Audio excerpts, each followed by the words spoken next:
Nakasalpak tayo sa may bulb. Ngayon, switch on. Pansinin nyo. Naka-protect dalawang channel, di ba? Kung normal yan, bababa na yan kasi mga nasa around 5 seconds na eh. ADMC na 3,000. Okay? ADMC 3,000. Nakatuaryo siya. All the way from, alam ko San Rafael, Bulacan ito eh. Sa totoo lang guys, ang dami kong customer ng taga Bulacan. Halos pinapadala dito or dinadala rito kahit malayo yung Bulacan. Dinadala pa rin dito sa atin para magpa-repair. Maraming salamat mga bossing sa pagkakatiwala nyo ng mga unit nyo rito sa akin at ako'y napili nyo na maggawa ng mga unit nyo. Okay, ADMC 3,000. Ngayon, ang pinaka-concern ni bossing, kaya dinala rito sa atin or pinadala dito sa atin via Lalamove ay naka-protect yung dalawang channel. Okay, naka-protect yung dalawang channel. Ito yung pinakalaman loob niya. Binuksan ko na agad kasi ito troubleshoot na natin. Medyo puno siya ng alikabok. Hindi ko alam kung yung hangin niya is paloob or palabas. Sige nga. Mamaya. Okay, mamaya. Ikaw naman troubleshoot naman natin. Ngayon, naka-bulb tayo. Ito guys, lagi kong sinasabi sa mga kapwa natin technician na medyo baguhan pa lang. Kung maaari, once na magto-troubleshoot kayo, gumamit kayo ng bulb. Sa totoo lang. Makasabihin naman ng iba na para lang yan sa mga baguhan yung bulb. Hindi. Mapabitirano man o baguhan, napaka-importante ng bulb. Pag wala kang bulb, lagi kang magkuhan dyan. Lagi kang abunado sa pyesa. Ang bulb kasi, isa yan sa nagpoprotekta once na may mga shorted para hindi siya gano lalala yung problema. Okay? Ayan, nakabalb tayo nakasalpak tayo sa may bulb. Ngayon, switch on. Pansinin nyo. Naka-protect dalawang channel, di ba? Kung normal yan, bababa na yan kasi mga nasa around 5 seconds na eh. Okay, hindi siya bumaba. Ngayon, pansinin nyo pa yung isa pang dapat pansinin, yung relay. Okay, soft start lang gumagana, ito lang. Yung dalawa, hindi siya gumana. Hindi talaga gagana yan kasi nga naka-protect eh. Once na mag-protect yan, yung relay, matic, hindi gagana yan or hindi siya magti-trigger. Okay? Yan. Ngayon, naka-protect, ang tanong is, ano yung pinaka-problema? Saan yung pinaka-problema? Okay? Yan ang pinakamalaking katanungan. Ngayon, ang diskarte ko dito, pag step by step is, paisa-isang bunot. Kasi kung mapapansin nyo, wala itong fuse. Okay? Wala kang makitang fuse. Wala yan. Walang fuse yung channel 1, walang fuse yung channel 2. Magkasabay lang sila.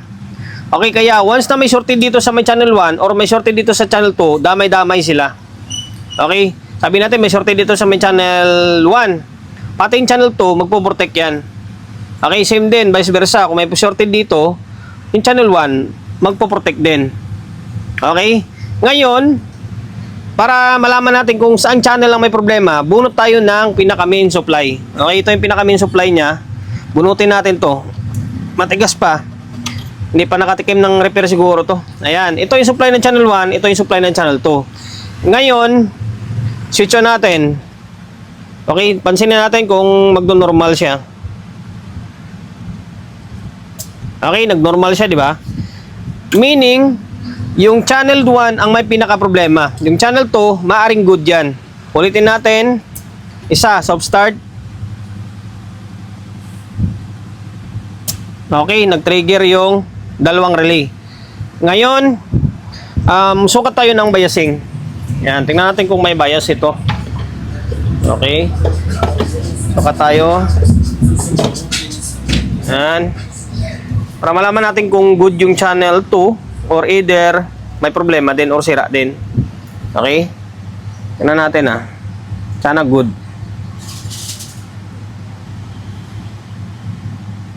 Okay, yun. Meron siyang bias Nasa around 0.3. Okay? Dito, matik. Wala yan. Kasi wala nga supply Okay, maaring good yung channel 2. Yung channel 1 ang pinaka-problema. Ayan. Sana nakapagbigay ideya kagad tayo sa mga kapwa natin ngayon, ang gagawin natin is magpo-focus tayo dito. Ang hanapin natin kung ano yung pinaka-shorted or ano yung pinaka-problema, kung bakit naka-protect siya. Either sira yung transistor or MOSFET, kung may MOSFET man yan. Diba? Okay, kalasing ko yung channel 1. Kinalas ko na yung board ng channel 1. Eto, trabahong tamad tayo. Lagi ko naman sinasabi sa inyo na tamad ako ng technician Kaya wag nyo akong gayahin. Yung akin, reference lang or kung lang naman yung ideya lang ba. Bahala kayo kung paano nyo siya i-apply. Ngayon, pag mag-check kayo ng power transistor, pwede nyo iangat yung mga bloke. Ang problema, hirap siya sundutin. And then, padapa siya, oh. Kaya ginagawa ko, pinuputol ko na lang yung paa. Ito guys, inulit natin, ha. Lagi ko naman, at least nag-aamin tayo, di ba? Ang ginagawa ko, pinuputol ko na lang siya. Pansinin nyo, putol, putol, putol, putol. Kapag buo yan, tsaka ko inangin ulit siya. Ayan, putol. Ayan, mahirap kasi. Nakadapa kasi ito. Ngayon, ang problema, shorted lahat ito. 1, 2, 3, 4, 5. Sira lahat yan. Tapos, open itong 10 ohms. Ano, open to. 10 ohms to eh. Pakita ko sa inyo ha. Ito, pinutol na natin lahat yan ha. Yan o, putol yung paa ng kwanto, ano to, kanan, emitter, base, emitter, emitter, ay base, emitter, base. Yan, putol, basta putol yan o. Yan, ngayon, nilagyan ko na ng ikis o, kasi nga, troubleshoot ko na eh. O yan, pansinin nyo yung tester natin ha. Okay, pansinin nyo to. Okay, wala na o, sibak yan. O, dapat hindi gagalaw yan. Yung tester natin, ayaw sumagad. Okay, pansinin nyo to. Okay, sira. Ito, collector base. Meron, palo. Shorted yung collector emitter. Tapos ito, collector emitter, shorted.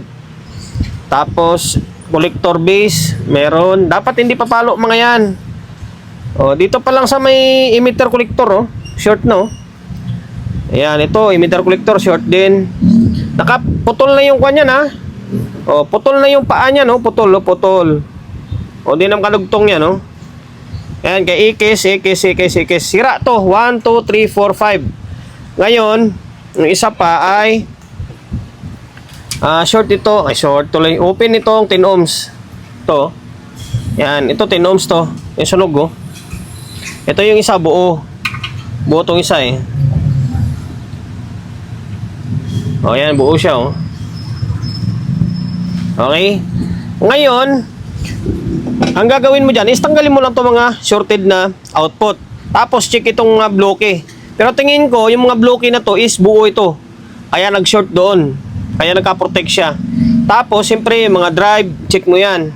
Kaso, sa tingin ko, baka output lang na dali dito. Mamaya, malaman na lang yan kapag na-testing na. Ngayon, ang gagawin ng pinaka-move mo muna dito is tanggalin mo muna yung output, tapos palitan. Ngayon, kapag napalitan mo na yan, pwede mo nang i-testing. Kapag umilaw yung valve, ibig sabihin may mga problema pa. Or kung walang bias, o saka ka magsusuyod ulit. Okay? Ngayon, ang gagawin ko, palitan ko muna ito. Ang ginawa natin is pinalitan ko na diretso. Okay, ito siya, oh. 5 piraso to. Short yan lahat, ha. Sabihin nyo, nagsisinungaling ako. Sira yan. Tapos, itong 10 ohms, oh. Yan, tinanggal ko to. Tapos, isang bloke. Yan, yung 0.15. Yan, na 5 watts. Dito siya. Yan, pinalitan ko. Na-open. Madali lang naman to. Kung gusto nyo talagang ma-check yan, mag-angat lang kayo ng isa. Angat nyo yung isa. Tapos, tusok mo isa dyan. Tapos, may check mo na yung pa isa-isa. Okay, ganitong diskarte, oh. Diba, naangat mo siya ganito. Ngayon, yung isang paa, ipagito mo siya. Yan, tusok mo sa dyan. Patusok mo siya ganyan. Tapos, ito, ma-check mo na to. O, yan, buo. Diba? Tapos, dito, check mo yan, buo. Tapos, ito yung pinalitan natin. O, buo. Tapos, ito. Yan na. Hindi na nakatusok, ha.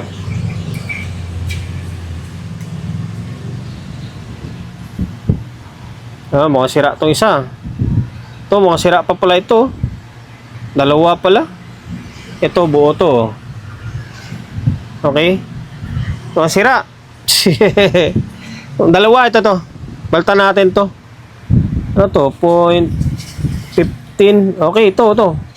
Open yung isa. Dalawa pala. Palitan ko. Hindi ko pala na-check lahat eh. Ito.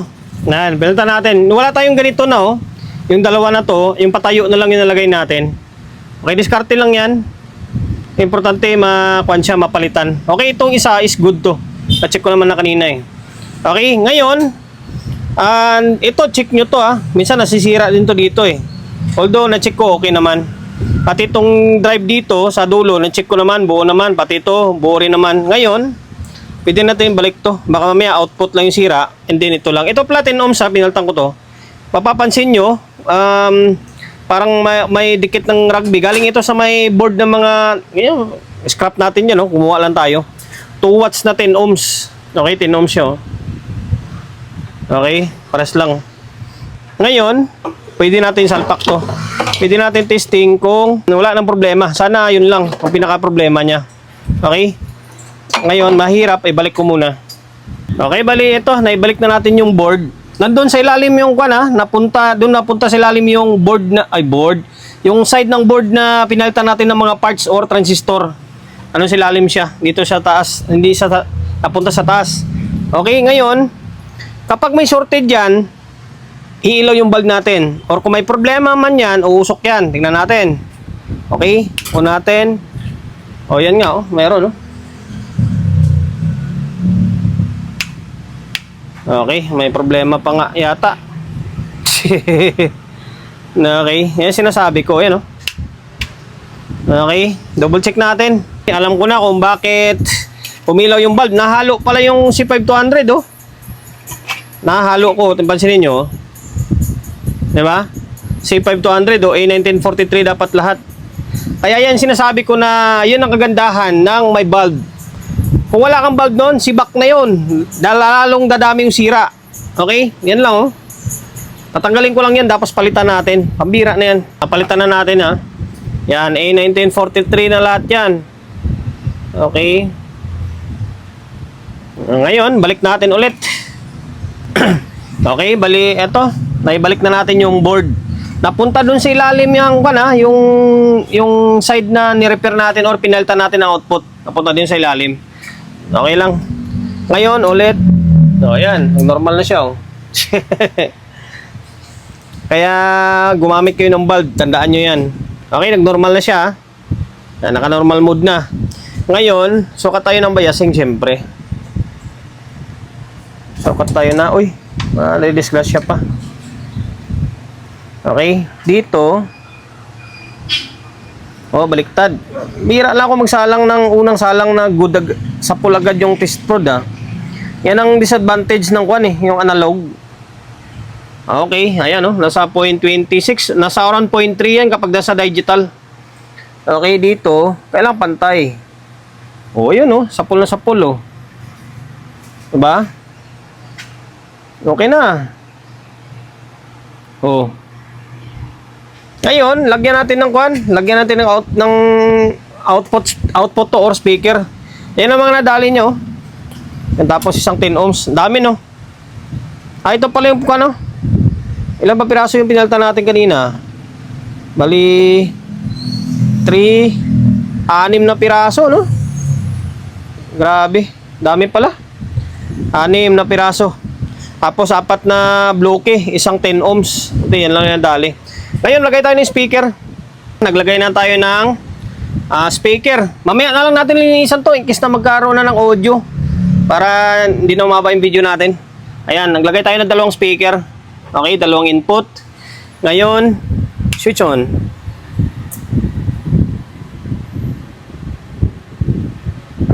Okay, ayan, naka-normal mode na. Laptop natin gumagana. Channel 1 agad, yung may problema. Yun,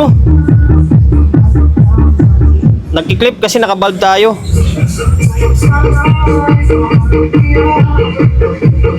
Kailangan,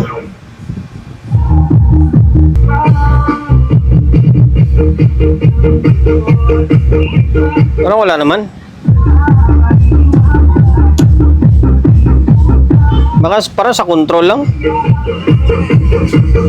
Okay. Sa control lang siguro kanina.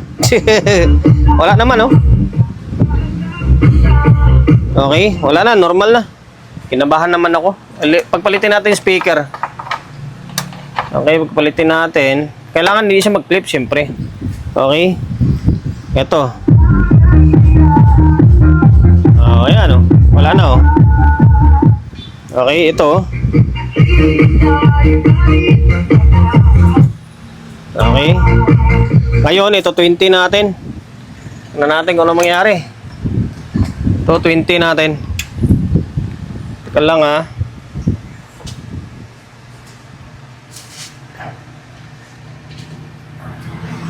Okay. Ayan, naka 20 na yan. Ngayon, on natin.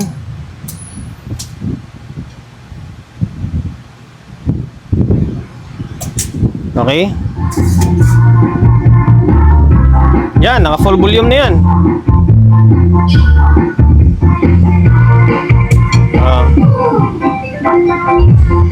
Yan, naka full volume yan ha. Hindi naman nagkiklip eh oh.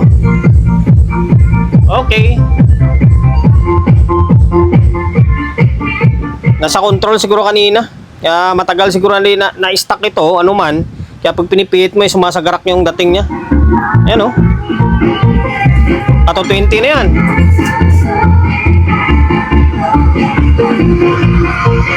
Okay na, makapirate pa tayo. Okay, hanggang dito na lang. Linis na lang yung kulang dito.